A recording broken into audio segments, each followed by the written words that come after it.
What's up, fam? This is the day the Lord has made, and we're here to rejoice and be glad in it. I want to welcome you to Hope TV, and you've tuned into Marriage Matters, and Andre and I are here again, and we're excited that you tuned in to this segment of Marriage Matters on the Hope TV. It means the world to us. We appreciate you for your support. We've been doing this thing strong since March, A long time. and a long time. And she was getting tired of me at first, being in front of the computer. Now I'm getting tired of her being in front of the computer. So I guess we Zoom call, everybody zoomed out. But at any rate, we're grateful for this medium of technology, and so thankful to you. Hope TV started back in March and started one program, and from one program we're now at 35 programs and 7-8 programs every day. Holistic content, we're excited about it. We've had over 30 million views of our content via the cumulative platform. That's amazing, isn't it? Yes. So it's crazy. So we're excited about it. So if you're tuning today, Apple TV, Roku TV, Twitch, YouTube, Periscope, House of Hope, ATL.com website, edoismith.org website, the app, however you're viewing, we're grateful for each of you today. Now, if you've not yet followed us on social media, please take this opportunity to do so. We're grateful. The House of Hope, Hope TV, the platform is growing. You can follow us on Facebook at the Hope TV. You can follow us on Instagram and on Twitter at the Hope TV. You can follow the church on Facebook, on YouTube at the House of Hope. You can follow the church on Facebook, House of Hope Atlanta, and also Instagram and Twitter, House of Hope ATL, and also yours truly on all things social media. So thank you for your support. It means the world to us. Now, we've been doing this a whole lot, and we're grateful for everybody who's tuned in. We thought it was some married couples, singles are watching. Even her mother, she's 85, she's watching. You want to say something to Every mom? week, hi, mother. Hey, mother.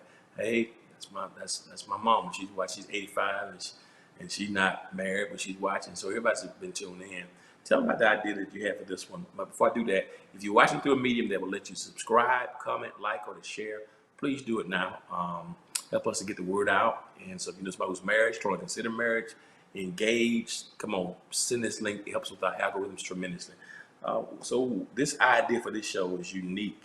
I never thought about it. So you want to talk about that? Sure. I was so excited because I have like my little brother is married, a young lady who became like my little sister. They're planning a wedding. So I thought it would be nice to have couples on who are planning a wedding, who are engaged, and just to see how they're doing it through this pandemic. Yeah. So it's pretty neat. I was shocked to say the least. Great concept. And couples finally consented to do it. And we've got 2 couples today. So this is going to be the engagement edition. So it's a blessing, man. So we're excited. Our first couple, we're excited to have them, of course. That's Torrance and Ashley. What's up, fam? Welcome. What's up? Y'all looking good. Thanks for being a part. And then, of course, we have Antonio and Chris. What's up, fam? Welcome to Marriage Matters. What's up? Glad to have y'all here. You want to get started? Yeah, so I'll start first, and I'll start with the ladies because, I know you guys are going to tell the truth. Oh, please. And I'll start with Ashley, then we'll go to Chris. I want to know how you guys met and how you started dating. So, Ashley. Okay, well, I came to Atlanta for school, Spelman College. After I left Spelman, went to Mercer for my master's degree, and then I ended up kind of stumbling upon House of Hope, at which time I started working in the youth ministry. And Torrance at the time was a volunteer in the youth ministry, and he started eyeballing me basically. And after he eyeballed me so much, we decided to go out on a date, and we went out and we built a friendship together, and we've been at it since then. That's not right. Chris. Yeah, I'm all your lies. So rude. So our story's a little bit different. He's already ready. So I moved to Atlanta in 2013. And I moved here just off of faith. I was trying to get into the broadcast industry. And I moved with my cousin, and she said she knew someone in the industry, and possibly could have me as a PA on their web series. So that's where I met Antonio. At the time, he had long dreads. Wasn't really looking his way. All the other PAs were, but I was like focused on what I was trying to do. And he had a girlfriend at the time. But we just kept a networking relationship. And so over the years, let's fast forward to about 2016, I had a radio show called Jumpstart. And so he came on my show there, and we were just still networking, still hanging out, as friends. And then fast forward to 2018, I like telling this part because I tell everyone he jumped in my DMs, but he likes to tell it differently. But I'll say he jumped in my DMs. I posted on my Instagram story, "Old souls who love God love differently," and he wrote about the post, and he was like, "Hey, we should do a radio show about it." And so time passed, and we're still networking. And one day he asked me, could he FaceTime me? And I was like, sure. And so he FaceTimed me, and he said, I know we're supposed to be networking, but your mind is so attractive. I want to take you out on a date. And he picked me up at 8, and the rest is history. Wow. I love that. Torrance, we heard that first start, that the first stories from the ladies, and I don't believe half of what Ashley and Chris have said. Half of it. So Torrance, I know Ashley moved here from North Carolina because she heard you were the man and you were here. So would you go ahead and tell that, so basically she stalked you from Lumberton, North Carolina. She moved here and went to Mercer just so tell me that side of the story, Torrance, because I know that's the real true side of the story. So let me break it down. At least your pastor said half. I'm not even gonna give that much. So yeah, she moved here from North Carolina. I moved here from Chicago. I was here first. I was working at the church. She was a youth worker. She went to Spelman. She went to Mercer. And she was just, you was a youth worship leader. Yes. She pursued me, forcing her to leave Mercer and come work at the church on staff so she can get closer to me. That's the truth. She would even tell you herself, she broke into my office to put a number on my computer. That's not exactly the way that happened. Exactly the way it happened, but it happened. But it's my turn now. So what happened was, but you told your story already. So she broke into my office, put her number on my computer. Therefore, I put it in my phone. I said, okay, she's cute and all. She persistent. I give her that. I asked her out a couple of weeks later, and we went to the movies, and from there we came to this day. What you want to say? I was just going to say that I would never break into anyone's office, okay? Because it's the house of the Lord. You shouldn't have to break in. Those are like criminal offenses, okay? I'm not that type of girl. Okay. I didn't break into anything. What happened was I was in a youth service one day, actually. You got to think about it. And Torrance used to always leave his computer out. And so on this particular day, I decided I'm going to shoot my shot. And so I asked, could I look at his computer? He said yes. So I took the computer and I said, Ashley, how can we do this in a very discreet way that only he will know that it was you who put it in his computer? So I opened up the computer. I opened up the Sticky Notes app. And then I typed my name and my number in there. Okay, because sometimes you just have to go after what you want, all right? And let the Lord do the rest. Put my name in there and my number, closed it up, handed it back to him, but he claims he never saw said sticky note. That's facts, I did. Really? Which means that later on down the line, he was eyeballing me, okay? Because it wasn't about the sticky. That was my way of throwing it out there. But you started eyeballing me. You thought I was beautiful, and now here we are. Well, we ain't gonna deny that part. But just tell your truth, Doc. Tell your truth. So Antonio, we heard all this nice stuff about she been, she's from Illinois, and she moved down here to From do, Louisville. I'm from meet Louisville, it. Pat. We heard all that stuff, and she saw you with the long dreads, but she wasn't paying attention to you. But she wasn't paying attention, but she knows exactly how long your hair was. She knows the dimensions. She knows where it stopped. She knows how it was braided. She knows how. So yeah. So she know what kind of clothes you had on. She knew the last time you had a lineup, but she wasn't paying no attention. So tell us your side, Antonio. Actually, she was kind of accurate. That was pretty solid. That was pretty solid. Except for I didn't slide in her DMs, so we had already been in communication before. She had worked out with me a bunch of times. We had already talked quite a few times. The radio show, just in general. So we had already had a great rapport with each other. And so I didn't slide in her DMs. I commented on a post. All right, let's just I got be the clear. receipts, Pastor. I got the receipts. Yeah. And Keep them. And when I said, can we FaceTime? She had been trying to ignore my text messages. But because I trained sometimes throughout the day, I would see my phone later, respond, and she's been trying to ignore me this whole time, but I didn't even know it. All right. She's ignoring me because she was madly in love with me already. So let's just put that out there, right? Right.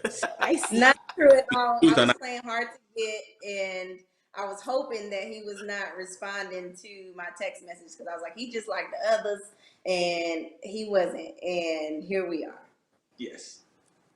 That's actually you said something that's real powerful, and thank y'all for having fun with me. But actually, you said something that's powerful. We've been having this conversation a lot, and I really want to talk about it because you said something that's very powerful. I think when you're brought up in church, you always taught, and especially in the South, we're from Georgia, you're from North Carolina, but I think it's probably everywhere. There's this whole tendency that he that finds a wife finds a good thing, and the woman's job is just to be still in a corner and let the man find you. We have these role expectations. Society has them, and the role is the man is the pursuer, the man is the hunter, the man goes after what he wants, the woman says nothing.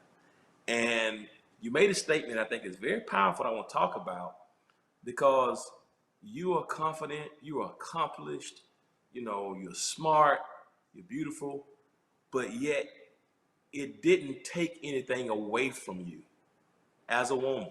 It didn't make you less classy to get his computer and leave your name. I want to say that because we've been talking to you got ladies who 50, right? And They're gonna be 60. yeah, Still single. yeah. And because they have this societal role that if I'm interested in somebody, if a guy is on the job, I can't say anything to him. If he doesn't say anything to me, I'm not. Can you talk about that? Because I think a lot of relationships potential has been lost because women think I'm not going to shoot my shot. So can you talk about that? Because I think it's powerful. Yeah. Well, I kind of treated that situation, and I will say, my mother, if she's watching, she also, yes, did raise me to, you don't go after a boy. You let him pursue you. So that is what I was taught growing up. But I've just never been that type of person in romantic relationships or just relationships in general. So I kind of treat it the same way. Like business wise, if I'm trying to build a connection or a network with an artist or someone who can contract me out as a singer, I throw myself out there, make the connection, and then let them kind of build from there. But if you don't pursue those things, you never know what could happen. You can't always wait for people to pursue you, especially because just how what was I gonna say? Like social media, everyone can be their own advocate, and everyone's talented, everyone has a business, everybody can do everything. You have to be the pursuant. So I treat that the same way that I treated approaching him. And then if you feel like something matters to you enough to give it a shot, then, why wait? In that moment, somebody else could snatch up what could have been for you. So I just took that opportunity to say, the worst he can say is no, or he can look at the note and never say anything else to me again, and it's fine, and we'll move on. But you just never know until you try. So Torrance, how did that make you feel? I mean, about her doing that, taking the initiative. He didn't see it initially. Yeah, but I mean, when you But saw it, Yeah. I didn't see it initially, but when she told me, it was a funny joke, and then I realized, like, oh wow, okay, so she stepped on out there. I like that, and and that's how the relationship and the dating grew after that. Yeah. so let me ask you something, Antonio. The first thing, I mean, Chris is beautiful. She's gorgeous. She's talented. She's smart. But she said she remembered you saying that you were attracted to her mind, to her, her intelligence. Can you speak on that, of how important that is to, men who are looking for a mate? I think it puts in perspective for me that our purpose was bigger than the relationship we were forming. So the relationship was serving the purpose that God had ordained for our lives. And when I noticed that, I was like, oh no, this is God. This is not just a regular conversation. We're not just networking. God is putting this woman in my life for a reason, and I have to figure out that reason. And so I even had a date ready. I said, hey, I'll pick you up Friday at 8 because I remember you liking seafood. So I had the restaurant planned and everything. And her face was like, Mine would have been too. That but I That's think it's that's important to that's be able to have great and deep conversations with your partner. I just think that's so important. that's awesome. I think one of the things that's key. I want to continue that. You talk about the purpose that was ordained. You know, and it's prevalent for both of you guys. Like you all four of you have been in ministry. Even though you've been doing you know entertainment and radio and media, etc. Chris has been very involved in ministry. Tony, you're a minister. So, Chris, I want to ask you a question. Do you feel like service? It's almost like through your service, because we've been seeing that as a common thread too. A lot of people are connecting to people who have been doing something in ministry. And it's almost like the ministry and serving God opens the door for you. So, how does him being in ministry matter to you, Chris, in terms of a relationship? Was that important for you, the fact that he's in ministry? It is now. At first, because I didn't even know that he was a minister. He was ordained at 8? Was it Licensed at 8. licensed at 16. 8? Yeah. And so I didn't know that going into dating him. And so when he told me that, I was like, oh wow. I was like, okay, God, you have me here. Now I need to protect that purpose. Now I need to be able to pray for him in a way that I didn't know I was going to be having to pray for him about. So it's very important now. Did it matter at first because I didn't know? No, it didn't. But now it's very important. And I've always said to God in my prayers, I was like, I want my husband to find me working. And lo and behold, he found me working in radio. He found me, doing my little videos on social media. And so he was just really a check off on my prayer list. Wow. So, Torrance, let me ask you this. First, I want to know, how did you even end up in Atlanta? I know how Ashley got here, but how did you even end up in Atlanta? Few things really. One, my sister was down here already previously, about a year before I moved down, and I came down for a summer to chill with her because it wasn't too many things active for me to do in Chicago. Even though I was in Chicago, I was singing. I used to sing, but that's the only thing I did. I really wasn't working, really wasn't doing too many things productive. I came down here to chill with my sister, and People can know. a few groups. Everybody, clap your hands. Joshua's Troop, you ain't gotta keep going. Yeah, I used to sing with a group called Joshua's Troop, but I moved down and I just liked Atlanta off the rip. And I started going to your church, and I enjoyed that church because I just left from a church in Chicago, and I really wasn't grown there, so I just fell in love with you guys. And I told my sister, yeah, I wanna stay down here, and that's how it happened. You know, on that same note, actually, I think the same thing I said to Chris. You know, we've been seeing it. When Under did the conference back in March, I mean, literally almost every couple, probably 90% of them, All of us at one. all of us at one, all of them met through ministry, through service. You know, they were all single. I mean, whether it was teaching class, ushering, but in every single case, they connected with their spouses all through ministry. And here in this case, you both were serving with the youth ministry, and through serving, you connected. Was that important for you, actually, that he was involved in ministry? Yeah, absolutely.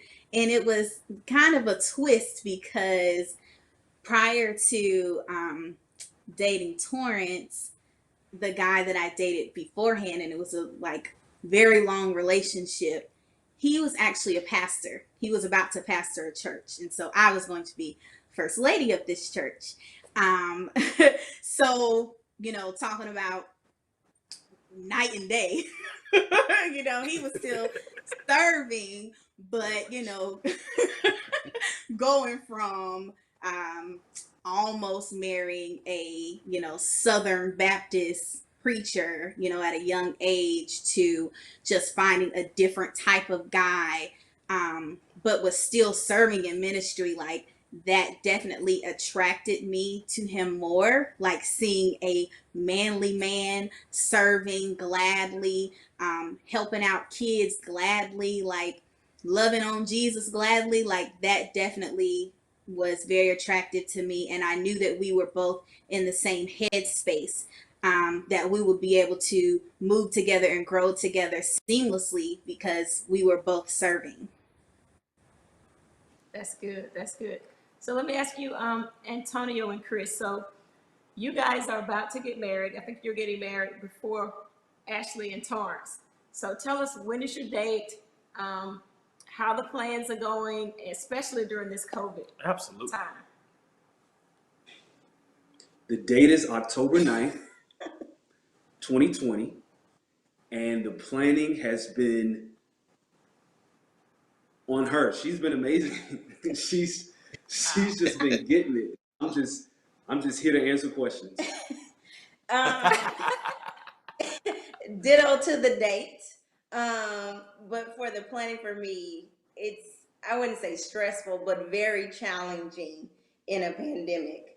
My mom's a wedding coordinator back in Louisville, Kentucky, so I had all the checklists that I could have to check off on what I needed. You know, I even had my dress before he proposed to me because that's how I knew how we were moving forward. So You gotta tell them how we decided to. Oh yeah. Oh, so prior to that, we had a vision meeting.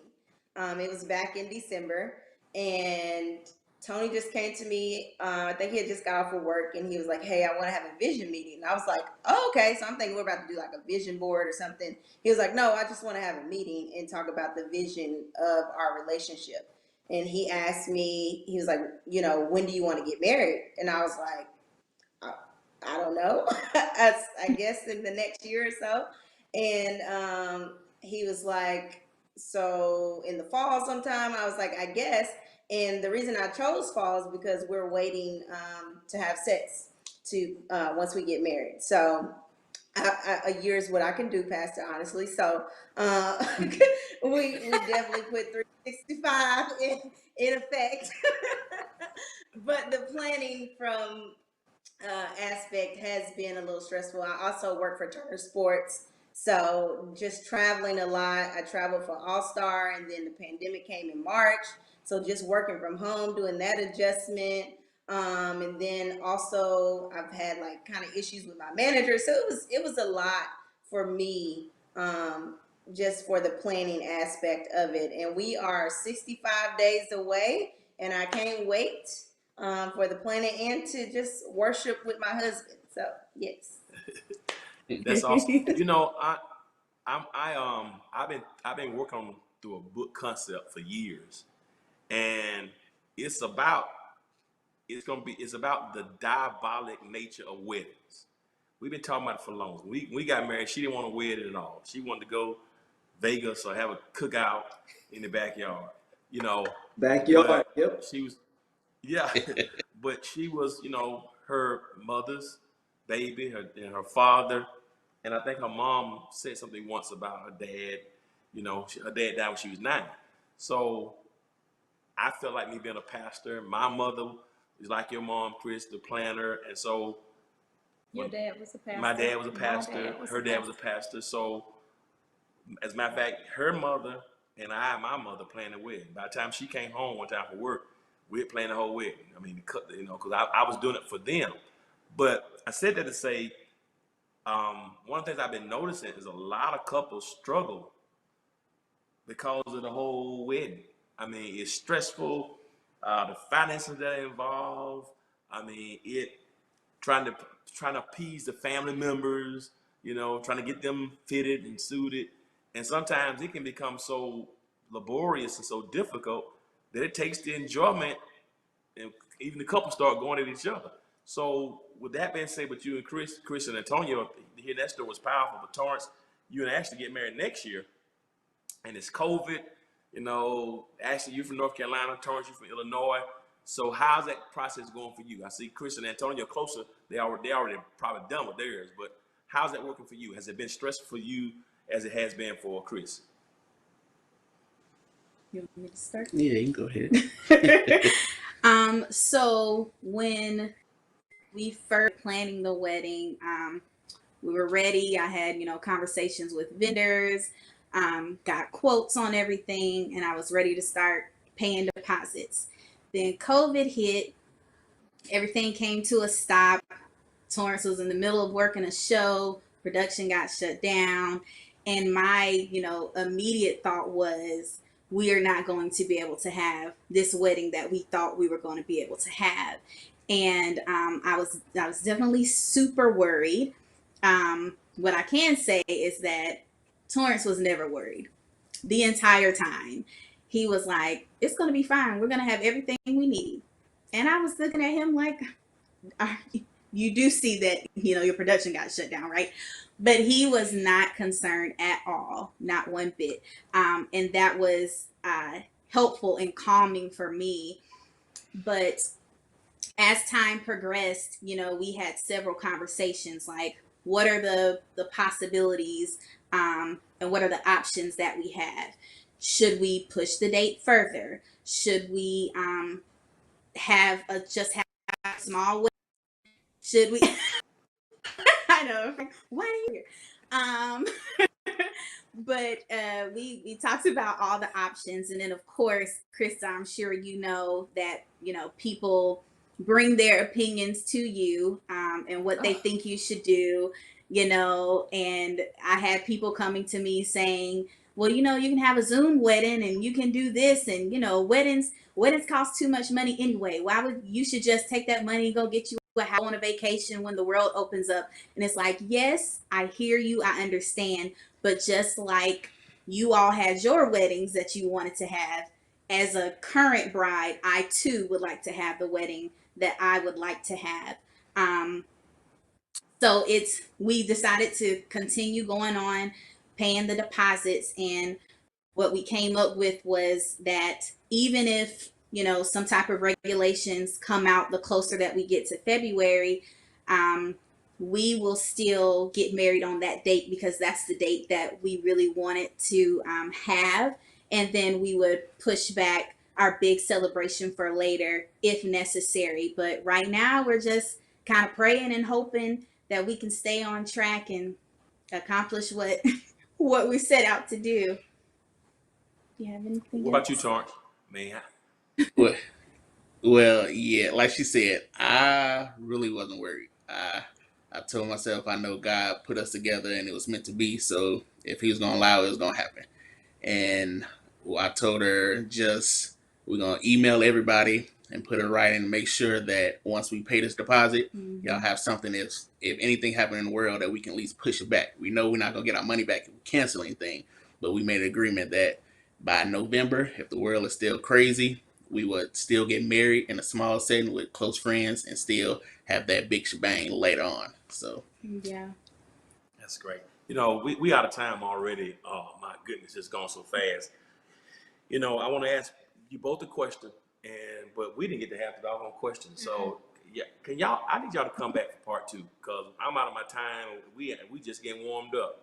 Um, what I want to ask you both, you know, because this is for everybody. This is for people who consider marriage, people who've been married a long time. It's obvious that God is at the center of both your lives and both your relationships. So Antonio and Chris, I'll ask you first, and then Torrance, you and Ashley. You and Ashley, I want you to answer last. You know, how important do you feel um, God being the one that brought you together? Because I think what's happening now, what I'm seeing now, it's the things that connect us. In many instances, have nothing to do with God. It's finances. It's want to have a career. It's I'm getting older. We want to have children. He's cute. She's fine. It's like every other thing Superficial. yeah, a lot of superficiality. So, and I think sometimes not just on this end, but even when you get married, it's so possible to lose that connection. So, how important is that, you, Antonio and Chris, and then you and Torrance, you and Ashley? How important is it? That'll be the last question for this segment. Has it been for God? You feel like God brought you together? I'll let you start now. Okay. So I think for me, you have to get to a place of contentment. I think for years I was like, "Where's my husband? Where's my husband? Where's my husband?" And to the point where I was like, "Lord, you ain't got to bring him till I'm 55. Like I'm done. I don't want to do this anymore. Like it's just me and you right now, and that's all I want." And so you have to get to a place of where it's just you and God. And when it's you and God, then God is gonna remember those prayers you prayed and those tears you cried 5 years ago or however long. And he's like, "Oh, I remember you prayed that, and this is my promise, and I'm gonna put this in front of you because there's purpose in this promise." And so it's very important to have God at the center of everything because he'll come right when you need him. Yeah, that's good.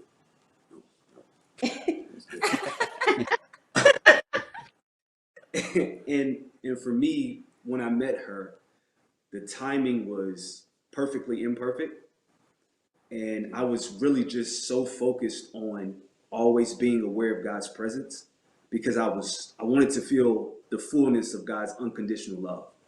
And so I saw that and felt that when we reconnected. And that was sort of the reassurance that God has to be in everything because God already is in everything. So yeah. And I think one last thing too, our prayers matched. I remember having Wow. a date night with him, and I was like, "Hey, can I share something with you?" And he was like, "Yeah." And I was like, "I want to show you my prayer list." And I was like, "Everything that you've done up until now, I've checked it off."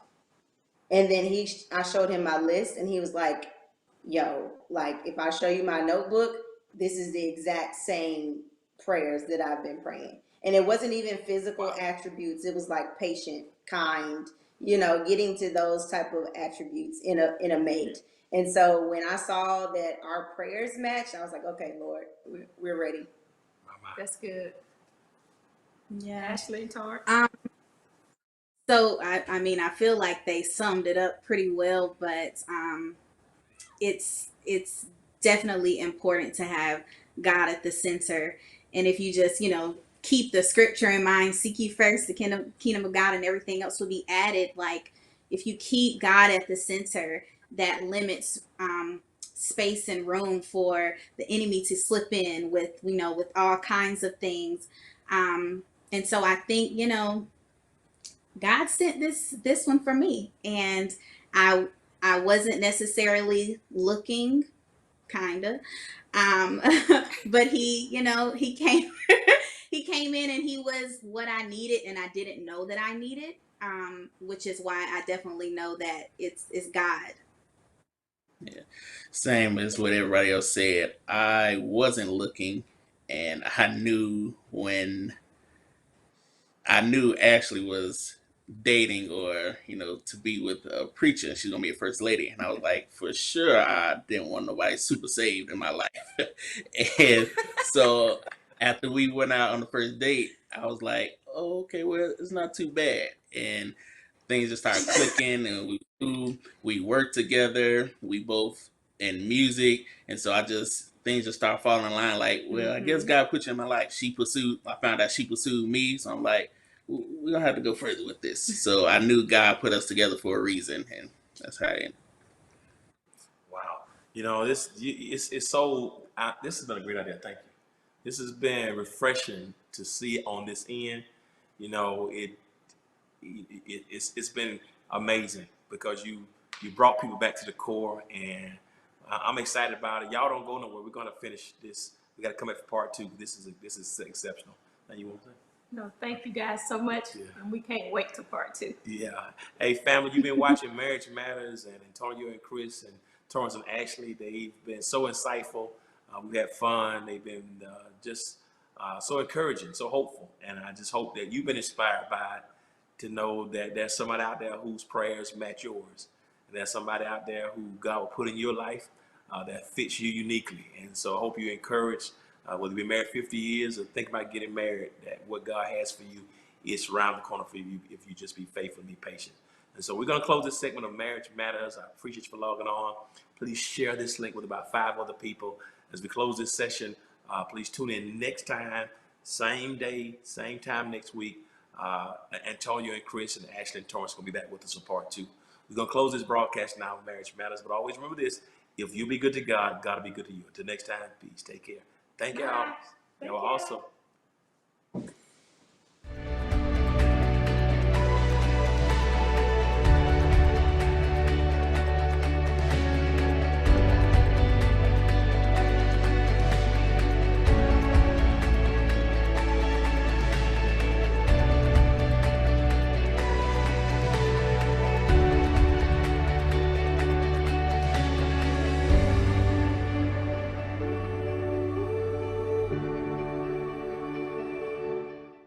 Washington is working really well for the folks who are well connected.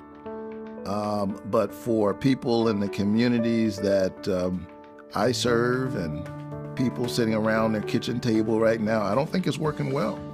I still believe in the American dream, but there's a disconnect between the American people and what we're getting in Washington. We're seeing how this is working, and so I would challenge the people of Georgia to try something different. I'm Raphael Warnock, and I approve this message.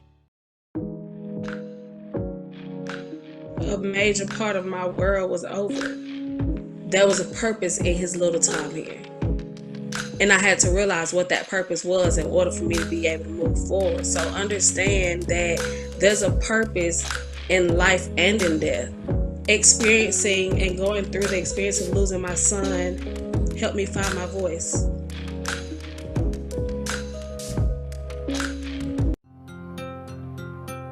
No woman wants to be in an abusive situation, but there are many things that keep a woman in a situation because she feels like she has no options.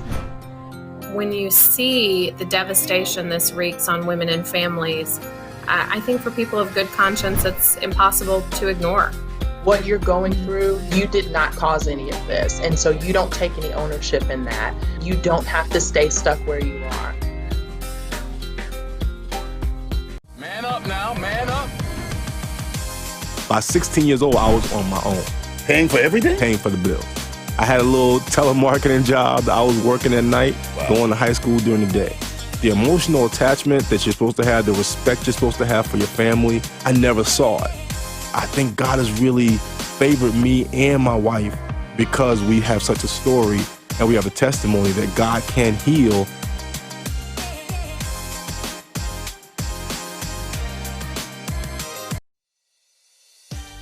I thought I lost my voice, but it took 2 or 3 hours of devotional, going to therapy, exercise. You then realize you're not alone. You work and you pray, you'll be successful. And my brother always would tell me, it's like an equation. You got to put it together.